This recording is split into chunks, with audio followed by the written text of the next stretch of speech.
Jimmy, what are you doing? Hey, Danny, I'm celebrating. Baseball's back and mortgage rates are in the twos. That means you have to go to Ryan Kelly, thehomeloanexpert.com. The following is a Claibs online production. Here, claibsonline.com. Our guest today is Cardinal pitcher Jack Flaherty. Jack, thanks for joining us. And I'm sure there are two questions that are tied for first on the ones you get most. A, how are you getting along? And B, when are you going to play? Oh man, Claibs, it's been a long time, man. But I'm doing fine, doing as much as I can to move around and not sit on my couch the whole time. That's for sure. But and same thing in Milwaukee was, you just kind of find your way sitting on the bed watching some movies, some TV. Same thing here, catching up with some family, just seeing how family's doing. But I mean, word is we're playing soon. We'll be back out there soon, hopefully very soon. So take me back to when you first heard a teammate had tested positive. Your thought went through your mind then, and now here we are, and we still haven't played since then. How do you feel about it now? It was immediate, worry just for whoever it was, just for their health. That's the first thing that goes through your mind. Somebody tests positive, and you just wonder. You start to worry about their health and whoever else might be affected. Am I affected? What's going on? And it all happened. I mean, it was Friday morning right before the Brewers game when it all kind of happened. I woke up to a phone call and was told, like, hey, this is what's going on. We're not playing today. We don't know about the rest of the weekend. To the guys on the Brewers, because everybody was just asking questions, and it was but it was just the most thing was immediate concern, wanting to make sure that everybody was going to be okay, that nobody was going to have any sort of complications. And I think that's the big thing is it's hearing from everybody that they're doing well, and everybody's like well, and nothing's been too serious. But and even up until now, it's just been a lot of, okay, what can I do during this time? What can I do to, whether it's get better or, improve some relationships with family, whatever, finding whatever I can during this time. So what have you done to be creative? I know trying to stay in shape mentally and physically is something that you can only go so far with if you're not outside, you're not playing or at least working out. But what are you trying to do, and what have you felt like you've done that you've been able to accomplish or improve on since this whole thing started? Yeah, I mean, I feel like I went through the whole Brewers. Feel like I've done a lot of scouting, like sitting there just looking at numbers, because I was like, I can't look at a TV screen anymore. I've watched as much basketball as I can, and I just continue. It's just on all day. But with them playing, it feels like there's games every hour. It just goes from one to the next, and you watch that all day. So, that's been entertaining. At least we've had that to kind of go through. But looked at a lot of scouting reports. You've worked out in the hotel, like just in my room, workouts in my room. Obviously, there was the whole throwing into the mattress deal that went on. It was trying to figure out that, it was like, okay, we need to move our arms somehow. I was going to do some towel drills. They said, hey, we're going to drop some balls in at everybody's room. I was like, all right, well, how am I going to throw? And I guess I got the idea, let's just prop this mattress up and see what happens. Threw a couple against it. It would pop straight down. So that's probably the most creative that I got during this entire during this time. So that was good. That's one of my better ideas to prop up the mattress and do that. So I guess we'll see this on YouTube as a new throwing tool here down the road. I'm sure you'll patent the idea. I would never recommend it, but if you really need to, I guess it works. If you're stuck in a hotel and you go on a trip somewhere and you got to get some throwing in, you could always find a way to throw into the mattress. It'll work. It luckily wasn't too springy. Where there was the one concern was like all right, if I throw this too hard or I throw it too high, like, is it going to bounce back and like come shoot at me? And It's just like a bounce. comebacker. It's just like a comebacker. Yeah, No but problem there. the comebacker from 30 feet away, I don't know how quick that's going to come back. I got a TV to worry about behind me. If it misses me, like, that TV's broke. Now I'm paying for that. You can't have that. So No, that's true. yeah, it was. There was a little concern, but what about long tossing in the hall? I mean, we had to stay in our room, so it was long toss into the mattress, and that's about now, wait it. a minute. You have social distance. I mean, he's at one end, you're at the other end. There's no, unless the waiter comes through and drops off and gets hit in the head or something. I think you'd be all right. Nah, there was none of that. Everybody was isolated to themselves. Just mind their own business. A lot of FaceTime calls between the guys, a lot of texting between everybody, see how everybody's doing. I think some guys were playing like virtual or online poker. I don't even know. Everybody was doing whatever they could to stay entertained during that. You do a lot of internet shopping. I mean, were you and Amazon new best friends now because you decided you needed 3 of what you already have at home? You know what? I did come back when we got back here. I did come back to like 4 or 5 packages that I had. You always wonder when you get back, like, what did I order? And it was all ended up being necessary stuff that I needed. At least I think, but who knows? I probably really don't need any of it, but I stayed away from that. Luckily, too much. It was, yeah. Look at it this way: you got the Christmas shopping out of the way, so don't worry about it.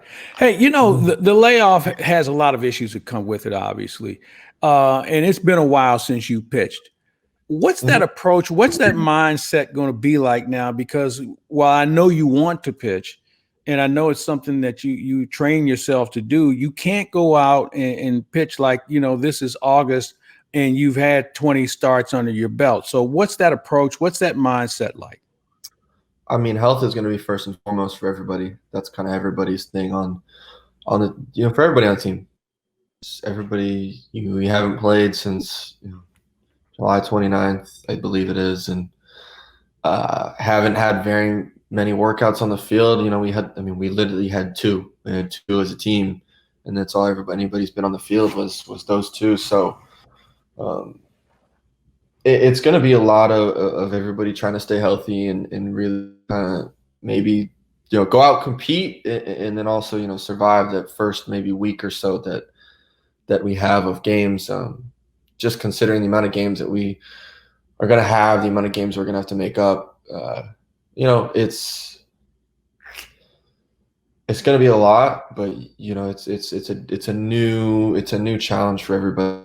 Find a way to compete through it and to find a way to go out and try to win games. It's going to be a lot of different ways to try to go out and win. Aside from not playing and dealing with this isolation, what frustrations have you encountered, and what have you tried to take away from a positive frame with this whole stop and start? At a certain point, you just get done with being frustrated. I mean, at that point, what is being frustrated going to do? It was whatever day, a couple of days ago, I was like, what? I'm done being frustrated. I'm done being in a situation. I sat down and was like, all right, I'm going to go over the White Sox because that seems like that might be who we play next. And I just started going through their team and started doing that. I was like, all right, what can I do to kind of prepare? I was like, I got the Cubs done. I was like, let's see how many teams I can do. And I got through one. I'll probably get through another one today. And just find different ways, watch, whether it's watch interviews or of different players and hear about what they have to say about baseball or this or that. You find a book that I'm rereading as well. Just what are you reading? This is right here next to me. Chasing Excellence. Oh, I got that shit over there. Chasing Excellence. Big Chris Carpenter. He suggested and gave it to me, and I read it last year, and I just wanted to reread it again because it just had a lot of just a lot of good things in it. A lot of different way about it, different way of the mental part of of sports and how this guy kind of trains his athletes. And so there's so many different things you could do. With the shutdown, being so long and is an arduous task to really get 60 games in. Was there ever thought of opting out? And have you heard other players even contemplate opting out? Because, a lot of guys have made their money for the year, the stop and start. You just don't get into a flow. And then guys start to think about their health, their family, and for obvious reasons and legitimate reasons. Was that something you've entertained, and have you heard a lot of that discussion amongst your peers? So I really can't speak for anybody else on the team. If they've thought about it, they have, but I can't speak for them. I haven't had any discussion with any of them about the possibility of opting out.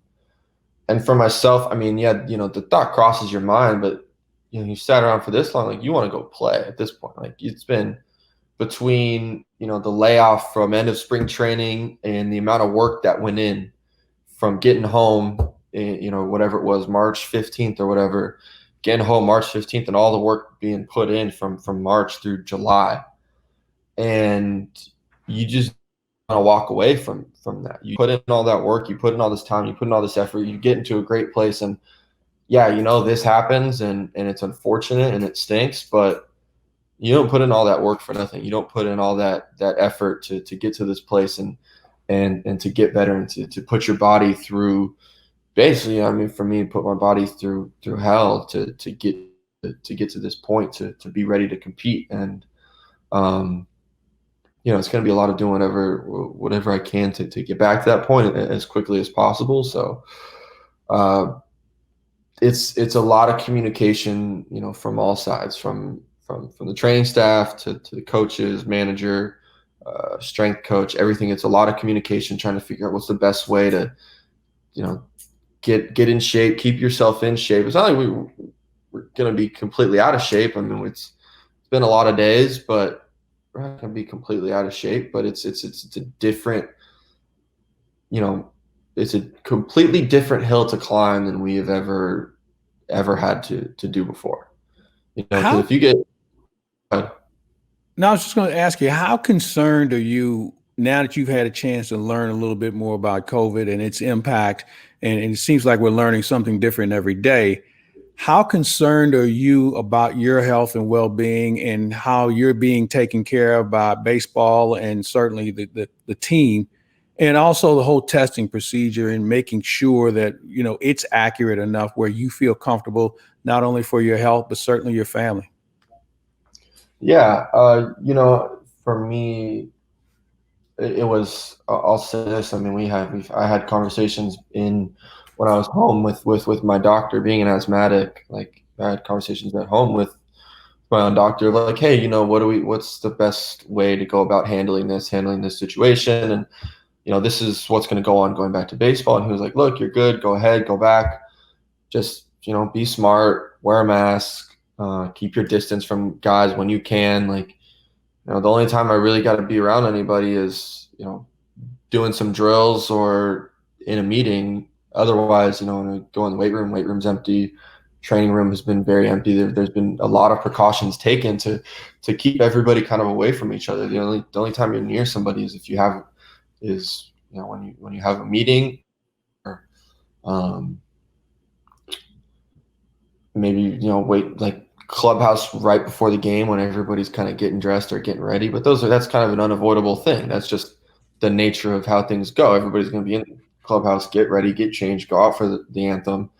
And then you got the game, but game time, they have everybody spread out, starting pitchers when you're not pitching, like we weren't in the dugout. We were away from everybody, or we were, doing something else. But, it's been one of those things that you pay attention to, and you pay attention to what you can do to try to limit, or what's the word I'm looking for? You want to take as many precautions as you possibly can. And I think that's what this whole thing has been. And I think, the results have just come back faster and faster and faster since this has all gone on. Like it's continued to come back faster and faster. And you wish it would have been that way from the beginning, but now we are where we are.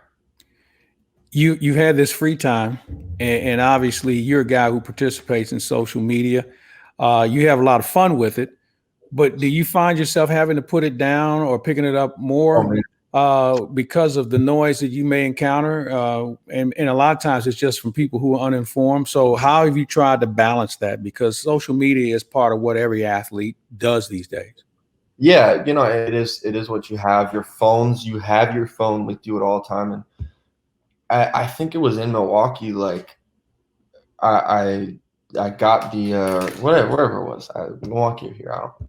But I got the notification on my my screen time, and it was up like it's bad how much it was up, but I saw it and I was like, damn, I've really been like on my phone way too much, just not doing anything. You don't do anything. Like you're on it, you're scrolling through stuff, like seeing unnecessary like things that are nothing.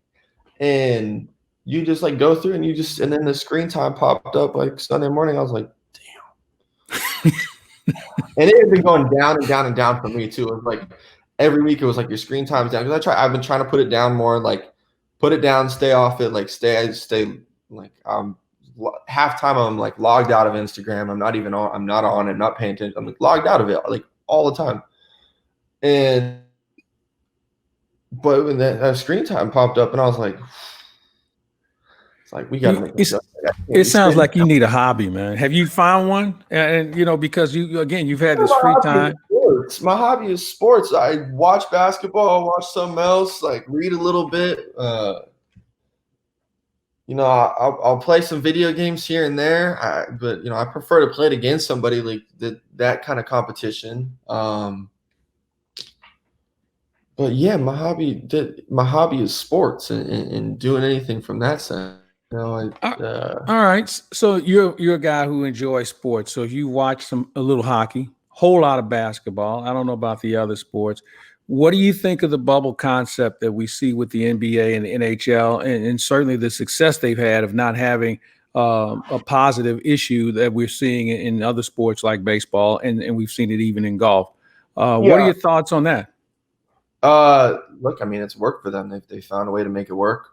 They found a way to make it happen, and it just kept being reported like, hey, yeah, whatever it was, like we've had this number of tests, like, and there's been no new cases, and you're just like, great. And the concept is if the bubble stays there and nobody goes in or out, and everybody's negative in it, you can have free interaction with everybody. It's not like it's going to find its way in out of nowhere. So yeah, you can have free interaction with everybody. Has hockey been just as clean as? Yeah, they haven't had a soul test positive. Yeah, so them and then basketball, obviously they had the guys test positive before going, which was a good move to have everybody. Hey, we're gonna have you test before even leaving, and like, okay, if you tested positive, like hang out once it clears and you can come back, and then you can come fly in. But it's worked. And, I know it was explored in baseball, but I believe it was explored like it was starting in, and again, it was starting in two hotspots of, Arizona and Florida, which both picked up and ended up being big hotspots when that was going on. Obviously, it's working for basketball. They've kept it very secure. But when it comes to baseball, I believe we were talking about doing it from May. It might have been May, I think, when that story first came across, or that idea first came across of like, hey, we can make this happen like from May through October. And I think both sides are like, that's a long time. Basketball, they got their 8 games, their preseason, whatever, their preseason scrimmage games, and they got their 8 games, and then they got playoffs. I mean, we were going to go from May through the end of playoffs. Could we have done it? Probably. We probably could have made it happen. I think we could have toughed it out.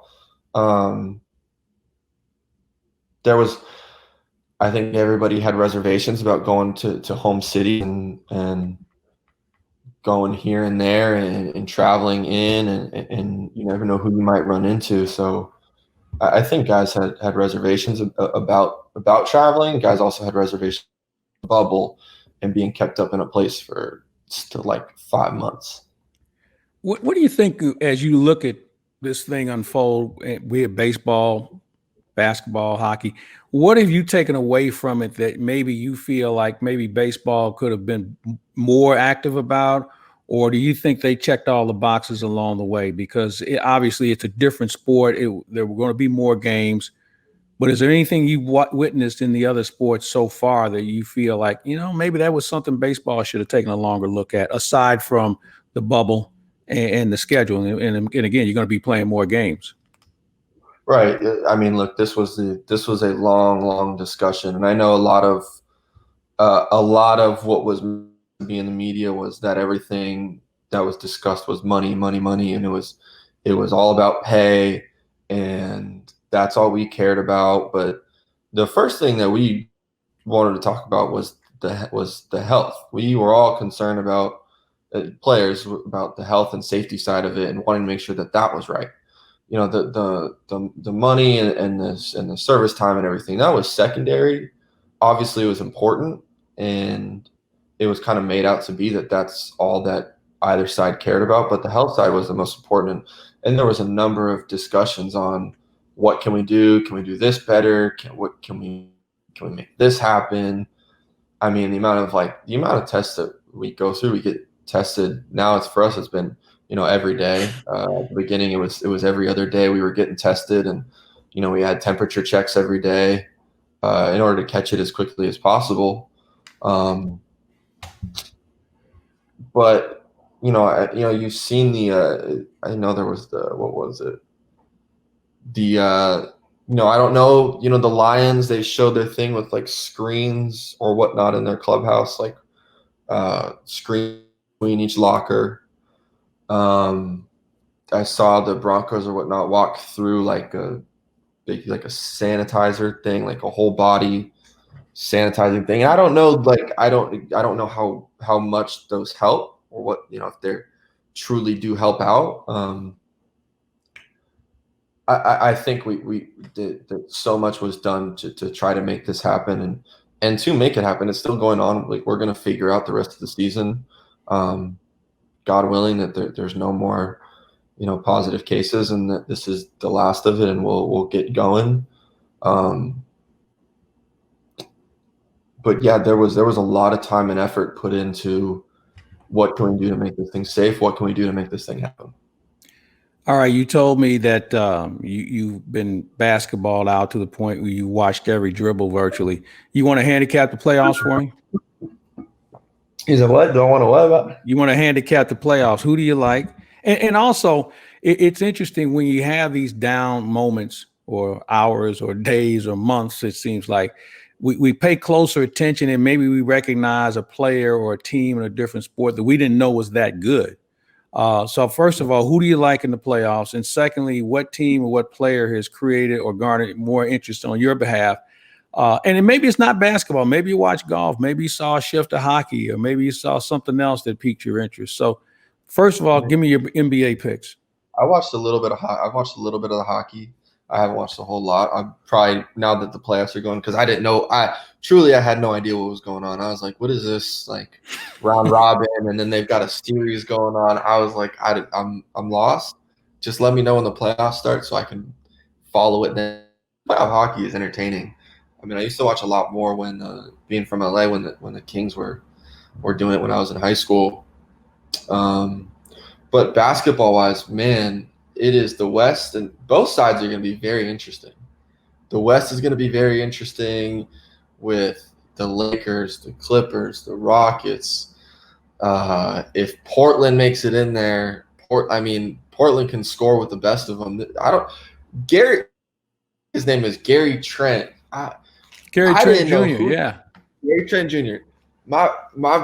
Me and one of my best friends text each other same exact time. Who is this Gary Trent dude? Because I kept watching and I was like, oh, it's Alan Crabb. And then they're like, no. I was like, no, it's not Alan Crabb. I was like, it's not. It's like, who is this dude? Like, he's out here playing both sides. He's playing both, like, offense, defense, shooting jumpers. Like, doing it all. I'm like, who is this third, like fourth dude that they have? And they got dudes and they're big. That's like, so you put them in a 1-8, like if they get that 8 seed, you put them in a 1-8 matchup with the Lakers. They're just as big as the Lakers. That they're, Nurkic and Davis, and then Collins and Davis, like, he's going to be the better player, and you got Braun as well, but they're just as big, and their guard play is they got two of the best guard guards. Play is superior, yeah. And CJ, it's significantly better. So you look at that and you're like, man, that's interesting. You look at what the Heat have done in games without Jimmy Butler, when they beat the Celtics without him, but the Celtics have also looked really good. The Bucks have at times looked great. I don't think they've looked amazing. The Raptors have done it. They just play defense, and they just got a bunch of guys that do it. TJ Warren and Devin Booker are competing for who's going to be the bubble MVP. Like, Luka's been unbelievable as well. So those three guys that maybe have been, I think, like Dame has been unbelievable. Like, he missed the 2 free throws and he owned up to it. He was just like, hey man, I missed. And I know I texted you. I said it's gonna be real interesting because you're gonna hear everybody talk when it comes to the end of the game and it comes to big free throws, because you're gonna hear all the talk that goes on from the bench. You know what? I'm glad you brought that up. How much chatter do you hear? And obviously you haven't been on the field very much. How much chatter do you hear from the dugout? Because sometimes it's hard to hear, but now when you're playing in a stadium when there's nobody around, that's got to be an interesting situation for you. And I'm sure as you watched your other teammates deal with it, what's that like? Because there used to be a lot of good bench jockeys in the game. I don't know if that works anymore, but what are you experiencing? I think guys were like a little bit didn't know how to act. Like they were like, can I be loud? Like, I know that they're probably gonna hear everything that I said. Like, if I say something to somebody else, I better be ready to own up to it, because you can hear everything. I mean, you saw it in the Astros A's incident yesterday, where bench coach started to step up, say something, and Laureano didn't take too kindly to it. You can hear everything. It's not, you don't say something, dude isn't gonna hear it. So you hear everything, and we didn't get a whole lot of time with it, but it's like you just kind of wonder. You're like kind of walking on eggshells a little bit of like, okay, how loud can I be?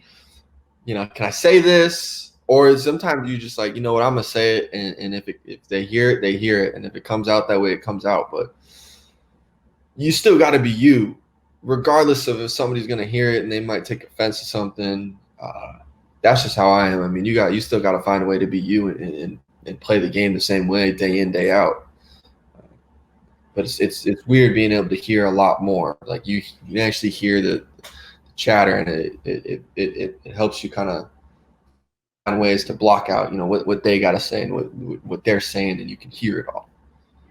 You think we'll have somebody barking at you at some point where you have to peer into the dugout while you're on the mound and take a number and remember who said what?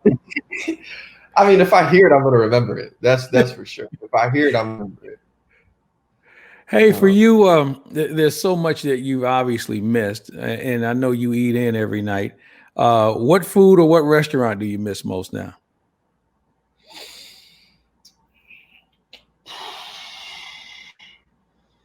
Everything. I mean, we gone out to dinner. Like, it's just, we've been in. And, we had hotel food for 6-7 days, and we came to find out that the Pfister has some pretty dang good wings for hotel food. That it seemed like everybody was ordering it. Like, you could tell they were a little bit overwhelmed because everybody was like ordering at the same time. Like, it was a lot of the same. I haven't had Pappy's this whole time I've been here. That's the place I would get barbecue from a lot. Yeah, man. I mean, it's just been a lot of time here. Hey, I want to go back. We were talking about being on social media. What's the one thing you probably looked at and just rolled your eyes at and said, "Really?" because there's so much chatter that goes on, especially when there's so much downtime. What's the one thing that you just kind of shook your head at and just said, "You got to be kidding me"? Everything that goes on there. What people want to say, whatever, whether it's about pitching or it's about what's gone on with the team, and people want to throw like. Okay, there's been a lot from being in Milwaukee to basically our team finding out things through the media. Like, we haven't been told things, and we're being told, players are being told this, and we're just like, and Wayno came out and was like, we literally haven't been told anything. We're in the text thread on the team, like, has anybody been told this? Has anybody been told that? And we're like, what is going on? Like, you got Saxon out here reporting things that we haven't even been told. Like, we're just waiting, and we're finding out things through the media, and we're wondering, like, is this true? Does anybody know anything? Can we call so-and-so? And that's been like, okay, how are you reporting this stuff? And then same thing when we've been here, like, how are you reporting this stuff? Like, why is and then it was like, okay, and then it was people wanted to, like, get mad at so-and-so, and like, yeah, okay, but can we worry about everybody's health right now? Can we worry and make sure that everybody's healthy? And just worry about that. The biggest thing was people reporting things that just like, we haven't even been told this. Like, what are you talking about? Like, what is this? But that goes on and on. I mean, Twitter has given people, it's given everybody a voice to be able to hide behind, a screen, and sometimes not even like a real screen, just like whatever. It's a fake, like a fake account. You got like an avatar, nothing. And they feel like they can say whatever they want to. They feel like they can say whatever they want. They can make a story about whatever they want. Like, Twitter has given everybody a voice to say whatever, which sometimes is good, and sometimes you go out, you have a bad game, and you just learn to like ignore everything because, one, their opinion doesn't matter. It's like Russ's big thing. He always said, he's like, I've been blessed with the ability to not give a blank, and referring to any opinion that doesn't matter, whether it's a fan, a writer, whoever. Opinion doesn't matter. What they say doesn't matter. What matters is what's in here, what's in your heart, and what you went out and did, what you like, how you performed that day, and how you went about your business, going about to get ready, and then just what you do on, like, and everything else. So you scroll through, you see a lot of BS on Twitter, and you see a lot of. And I'm usually off Instagram like a lot. Like, I'll have action, and then I'll be off it. What's the best thing you've heard or seen or written? What's the best thing you've heard? Because while social media can have its faults, every now and then you'll see something that may perk you up. There may be something that you would agree with. There's something that you feel should probably be exposed more, and you should pass it on. So I'm sure there's been something that during this whole downtime that you've come across and you said, that's really cool. I think a lot of it with the push for the social injustice has been one of the cooler things to see. Athletes getting behind each other and supporting each other and continuing to push the movement. The WNBA, those girls that have been in that league have been pushing this like even better than everybody else.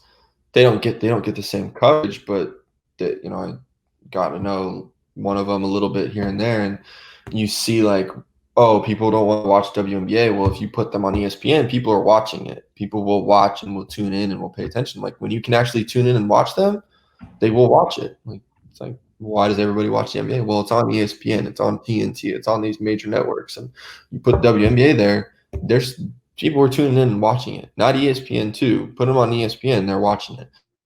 On ESPN, people tune in and watch it. But I think the biggest thing has been the social, the social injustices and pointing that out, and everybody kind of having each other's back. And when the Players Tribune puts out different pieces of, from Donovan Mitchell's piece to Natasha Cloud's piece, like just different, Kyle Korver's piece from like a couple years ago, just different pieces and everybody kind of supporting each other and continuing to bring to light those things, continuing to further that conversation, continue that conversation, not let that conversation die. You know, it was a big fear of people and players and certain, you know, NBA guys opting out for those reasons because they felt, well, we don't want to be a distraction to everything in the world. And I understand I said the same thing of, you know, sports is coming back, but it's not meant to be a distraction. And I understand people saying, no, this is what it needs to be. It needs to be a distraction. It needs to be a way for people to forget about everything that's going on for the 3 hours that this sporting event goes on. And I get it. I understand you need to find a way to get away. You need to find a way to decompress. We, as athletes, we find a way to get away and decompress from, you know, from the game, from everything that goes on in our lives. And I get it. But once that game ends, like, you can't forget everything that is going on. You can't forget that it's been maybe 150 days or something that Breonna Taylor was killed. It's been a lot of days. It's kind of added up. I don't know off the top of my head, but it's been a lot of days since Breonna Taylor was killed, and you know, they're still searching for justice. It's been there's a lot of good, honest talk and communication that's gone on over the past few months, and that has circled through Twitter, through Instagram, through all of social media, and it's been great to see it continue to happen through this time. What was it like for you to be a guy who stepped up and have the support of your team from an organizational standpoint, where you all were having good discussions from management on down and having discussions and giving more education? What was it like to have that sort of support? Because there were some people in sports that were a little leery about it. We've seen it on the college level where they haven't really necessarily embraced it.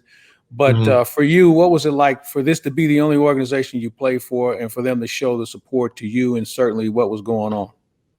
You know, it meant a lot just to allow me to kind of express how I felt and to have my back with it. You know, they can't really stop you from expressing how you feel, but to have my back and support of being like, look, we got your back. We're going to continue this conversation. We're going to continue to, you know, we're going to bring somebody in to talk about it. We're going to have a team meeting about it.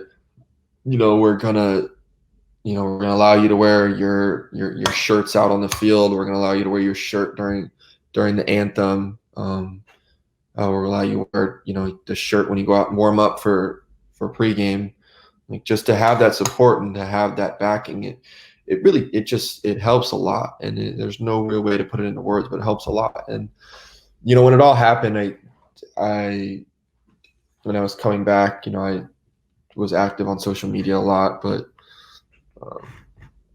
you know, that's when the conversations really started with Deck and with Willie, with Hicks, with Justin Williams, and you know, Shilty and Mo, but especially Shilty was just all in on having the conversations and sitting down and talking. And you know, I was always like, hey, look, I'm gonna fall behind Willie and Dex because they really been through this. I haven't been through it the way that they have. I still look at like, hey, I'm still like an outsider looking in on this. I'm still learning. I'm still trying to figure it out. And I told Dex from the beginning, I'm like, look, man, I'll ride with you. I got your back. I'm still going to be vocal about it, but I'm riding with you. Whatever you got, whatever you want to do, you let me know, and I'm gonna follow you. I'm gonna follow your suit. And to sit in there and to have those conversations and to be able to have those conversations between, you know, myself, Willie, Dex, and Shilty, and just how involved Shilty wanted to be and how much he wanted to listen, how much he wanted to learn, and how much he continued to, you know, he's got his own organizations that he's involved with that nobody knows about, but dude's been involved in this for a long time. But just to see his involvement, see how much he wants to learn, see how much he continues to be really invested in this, there's no words behind it. I think I hear your couch calling you. It's been a while since you've been on it. There's a game coming up somewhere, someplace for you, I'm sure.